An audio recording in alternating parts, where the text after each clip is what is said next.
What's up, YouTube? Back again with another video. Those who've watched the videos before, thanks for coming back. Those who might be new to my channel, a like and subscribe would go a long way. I'd really appreciate that.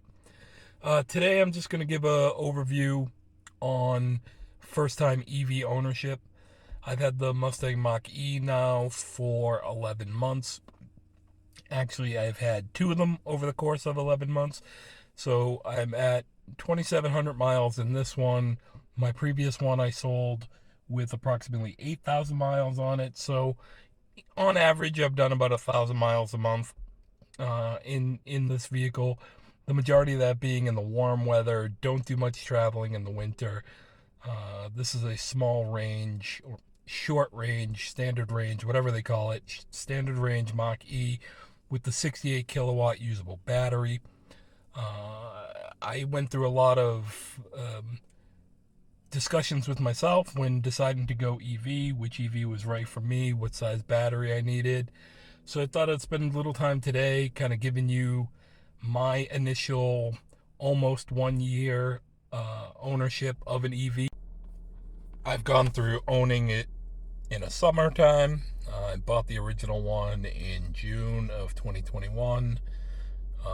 And then had that one all the way through most of December, and then purchased this one around Christmas time in December. So I've had some pretty good range comparisons between cold weather and warm weather. So I'll talk a little bit about that with you guys today, and just kind of give just my general overview, and hopefully someone finds this video helpful in their EV buying decision. All right, I got the camera flipped around here. So the first things that I wanted to bring up, and I mentioned it in the intro, was the difference between winter and summer driving. So obviously you're going to have completely different range estimates, different efficiency in warm weather versus cold weather. Cold weather you're going to have worse, warm weather you're going to have better. That is specific across all EVs. That is not brand specific. You're going to get that in Tesla, you're going to get that in Hyundai, you're going to get that in Kia, you're going to get that in every EV. It happens if you use power tools outside. They're not going to last as long. So understand that. So understanding that, really sit down with yourself and understand your needs. What do you need as far as range? What is your worst case scenario? Map that out. Is it from home to work and back? Is it you've got a lot of running around to do in a day, where you don't have the opportunity to plug in for a little while in between? So map all that out. Understand your worst case scenario, and then go based on that. You don't have to buy the biggest battery or the furthest range just because of range anxiety. You can get over range anxiety pretty easily just by understanding your needs. So this vehicle, standard range, 68 kilowatt battery, Ford EPA rating on it was 211. I assumed somewhere in the 40% loss for winter, and that's about what I got. In the winters, I was probably getting about 130 to 160 range estimate on the dash. Never needed those miles anyhow, but that's what the range estimate on the dash would give me. And then in the summer, the range estimates that I would get would be in the 240, 255 range. So you get a big swing based on temperature. But if you understand your needs, maybe 160, even 130, 120 is enough for your everyday use. You can save a lot of money that way. The bigger battery for this car specifically, you'd have to go up to the premium, and you'd have to get the extended range battery, and that's about a $7,000 cost difference. That's equivalent to the tax rebate. So if you're buying this and that tax rebate comes into your buying decision, you're giving that up for range you may not even need. And that leads me to this. the range estimator. Ignore that. This number means nothing in most EVs. It's a good guess, but it really means nothing. The number I tend to look at is going to be the percentage, as well as my efficiency. Now, I haven't driven anywhere. I'm just been sitting here recording and talking to myself. But these are the two numbers I pay attention to: efficiency and battery percentage. Range estimates, I think those things give people more range anxiety than anything else in an EV. Ignore that. Right now, I'm reading 151 miles at 83% state of charge. I know if I went for a drive right now, I would outperform that. I just know that I would. And if you're coming from a gas vehicle, you're probably more familiar with you get better range or better fuel efficiency on highway numbers than you do on city driving, stop and go. So you have to hit the gas a lot, suck in a lot of gas, and make the ICE engine work, whereas you're just cruising along a highway, you're more efficient. This is the exact opposite. You're generally more efficient in slow stop and go traffic than you are on the highway. But regardless, if you're driving a EV or an ICE vehicle, if you're driving it recklessly, speeding, constantly gunning it, jumping off the start, you're going to be less efficient.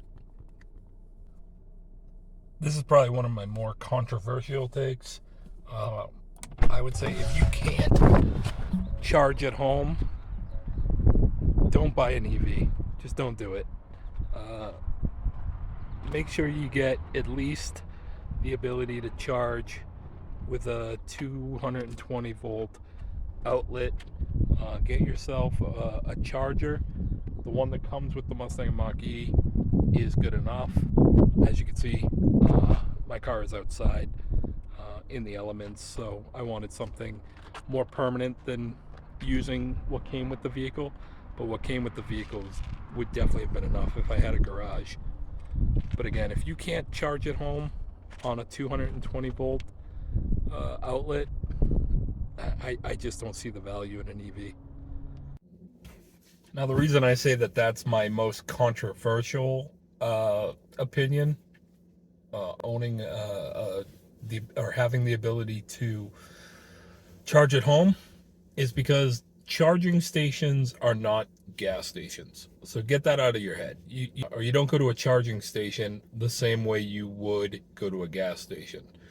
Charging stations are more for continuing your road trip than they are your primary source of fuel. The other thing with charging stations is they are expanding. There's more and more being installed. If you've got a Tesla, they've obviously got their charging network. Their charging network is probably more convenient than what everyone else is using. Because I don't have a Tesla, I don't have access to that charging network, nor do I want access to that charging network. I don't think that that's the right answer either. But plan ahead. Understand you're going to be spending some time in random malls and Walmart parking lots. An Electrify America station is not the same as an EV Go or a charge point. Not all of them are created equal. Not all of them charge at the same speed. Not all EVs charge at the same speed. So be open with yourself and be willing to be inconvenienced. When you do need to charge using public charging, it is an inconvenience. So as long as you're okay with being inconvenienced, again, only when you road trip. I don't road trip that often. I'm going on a road trip. Stay tuned. I will have a video on it. But understand that you're going to stop. You'd stop anyhow, but you're going to be stopping for 20, 30 minutes, especially in a car like this that doesn't have the best charging curve. You're going to have to spend some time there. You're going to charge, and then you'll be on your way. The other point with charging networks and when you're considering an EV, don't say, oh, there's no charging near where I live. Well, who cares? You charge at home.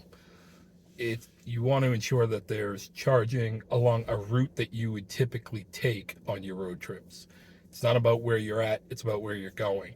So keep that in mind when you're planning and evaluating getting an EV. And if you are someone who road trips often, or someone who's not willing to be inconvenienced, I personally don't like being inconvenienced, but I've dealt with that pretty well in an EV. Maybe an EV right now isn't the right product for you. There's plenty of plug-in hybrids that offer really great fuel economy that might actually be a better option than an EV today. But again, it is a change in mindset completely. Before, you'd pretty much just hop in a car and go, and you knew that there was going to be gas stations, regardless of where you went or where you were going. In an EV, you gotta slow down a little bit and plan. Do some planning. The Tesla is well known for its ability to add charging, giving you great routes, preconditioning the car so that you get the best charging rate when you get there. The software on the Ford product that I have, the charging network mapping works great. There's no preconditioning of the car, unfortunately. There are other brands that haven't integrated the charge network into the GPS yet, but that's coming.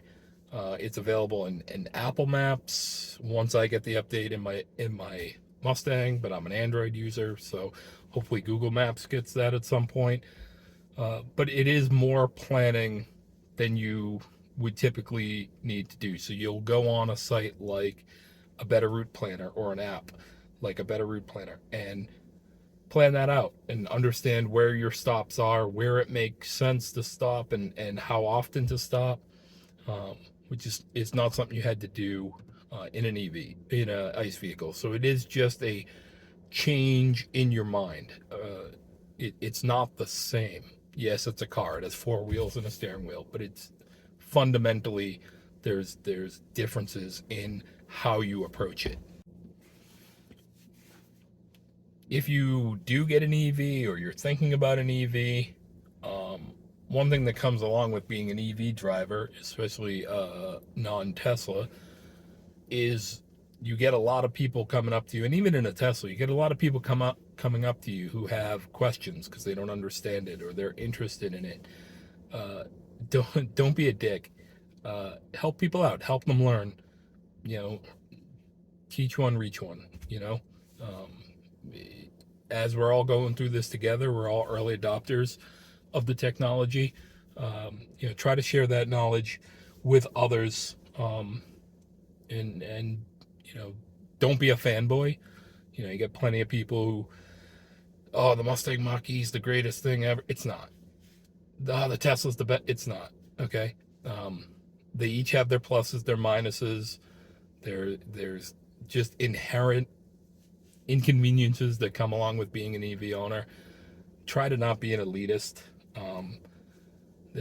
You're not saving the planet, so don't walk around holier than thou. You're making a positive change, assuming you know where your energy is coming from, and it's not the biggest cost savings in the world because you're paying an EV tax, right? There's not many EVs in the marketplace today that you can get under $40,000-$50,000. For a lot of people, that's a lot of money. So don't be an elitist. Be proud that you've got yourself to a point where you can afford something like this, and spread that knowledge to other. A lot of people are kind of show offs, or they think they're saving the planet. But I know for me, I've got solar on my home. My grid power comes from a nuclear power plant. My overall carbon footprint of driving an EV is relatively small, but that's not the case for a lot of people. Solar is expensive. Coal is still being burnt in a lot of power plants. The last thing I would say, guys, is if you decide to buy one and you've done all your research and it's the right decision for you financially, whatever, you I'm buying an EV. This is what I want. Enjoy it. It's fun. They're stupid fast, instant torque, instant acceleration. A lot of the newer ones that are coming to market, the Mach-E's been on the market now for a little over a year. You've got the Ioniq 5, you've got the EV6, you've got more coming behind those. Yeah, a lot of people don't see those in the real world because of this crazy supply chain that we're in. Um, so you're gonna draw a lot of attention, right? And just be social. You're gonna go places. You're gonna be at a charging station. You're gonna talk to other EV owners and just be open and honest with them about your pluses and minuses. If you're in a Walmart that has a charging station and you're interested in EVs, go over and talk to some of the people charging their cars. I don't mind talking to people. A lot of people always come up to me in parking lots or wherever I'm at and ask me about the car.